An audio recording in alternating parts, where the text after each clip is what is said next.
Hello, moms and dads out there, grandparents, and all of who have children that you take care of.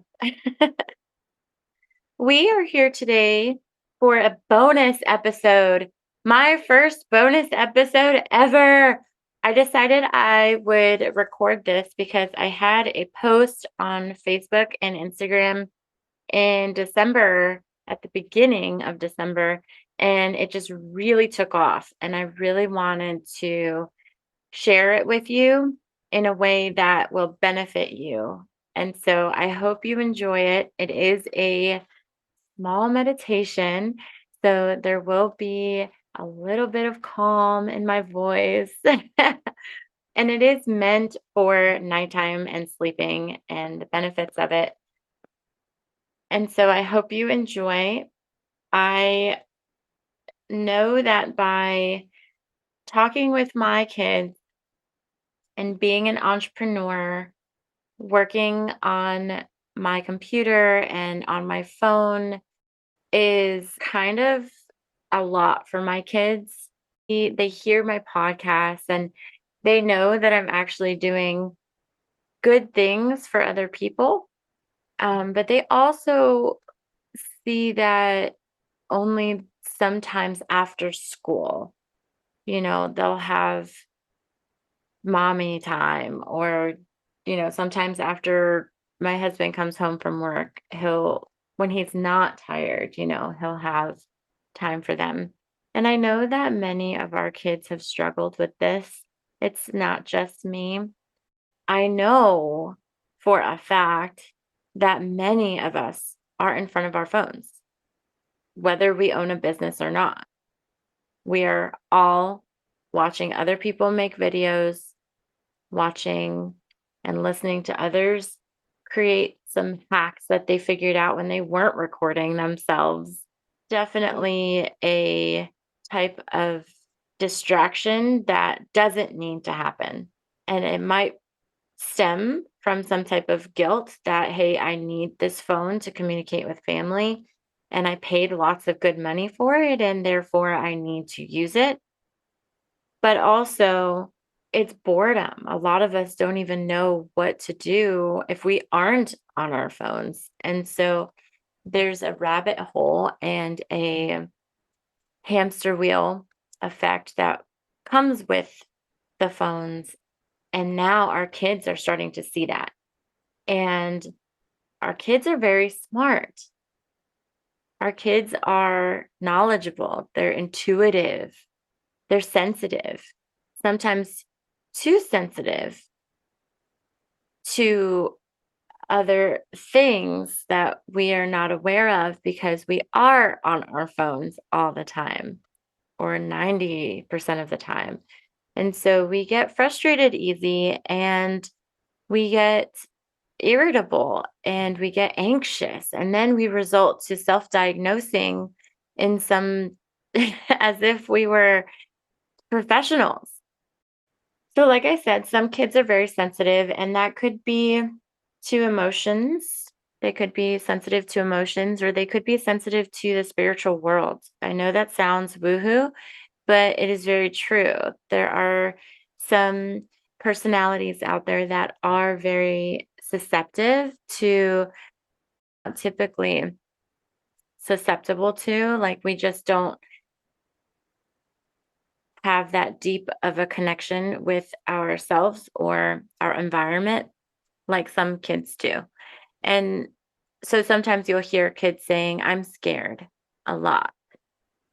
And you could be doing everything in your power to comfort them, but there's still some type of scared. And so there's a disbalance there. Sometimes some kids need a little bit more help or a little bit more love or a little bit more attention than others.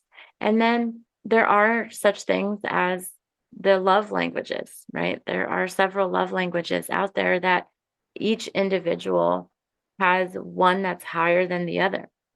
And so when you think about your love language as opposed to your kid's love language, it it takes a little bit more thought than just the thumb scrolling and your eyes numbing out. Just so you know.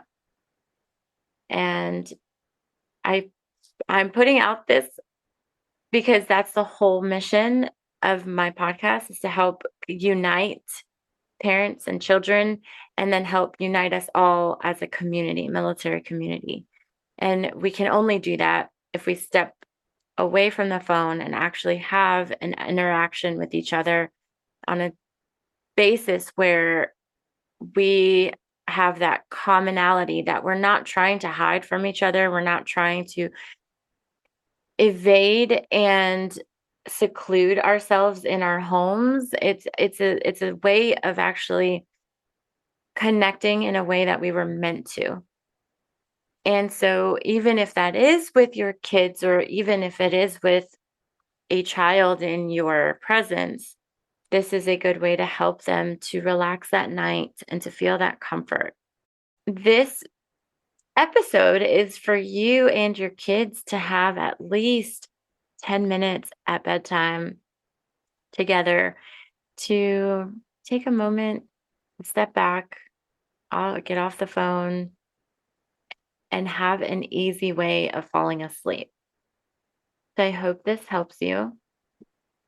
And I'm just going to read the post that I posted back in December, just so you know what it is.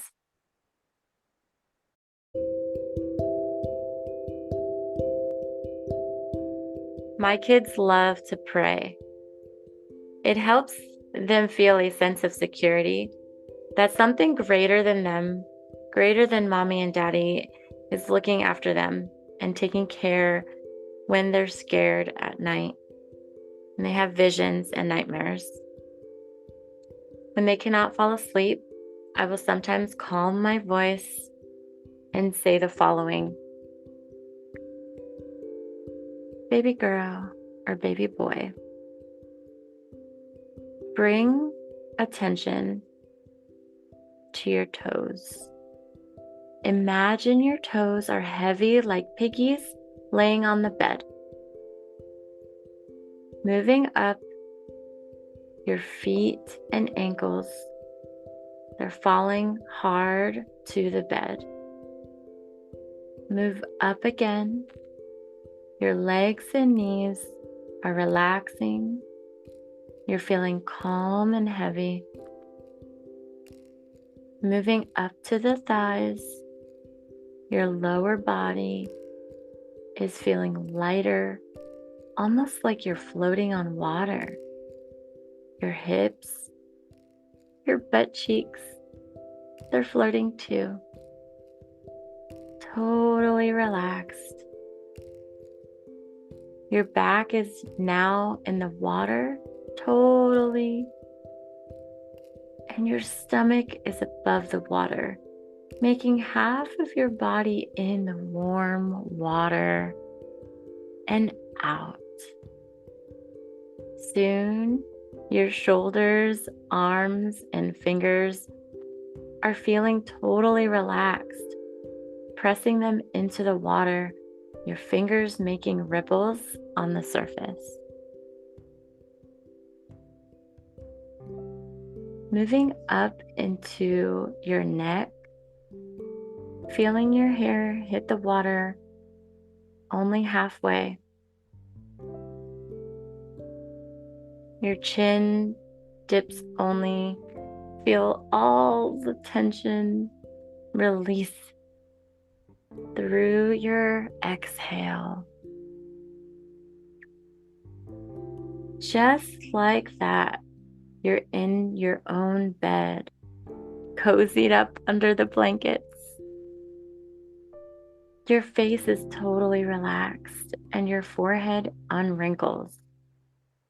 Imagine your eyes closed. You see the stars twinkling dim and bright as the full moon peeks from the clouds. Saying good night, my love. Sweet dreams. They are usually out by the end of that.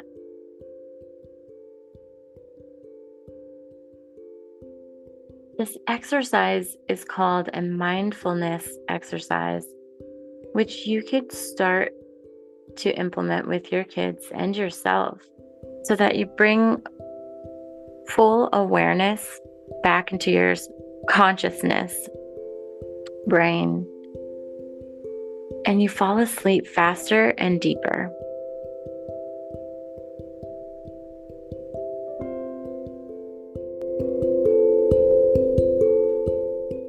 Really enjoyed this bonus episode and make this mindfulness exercise your own.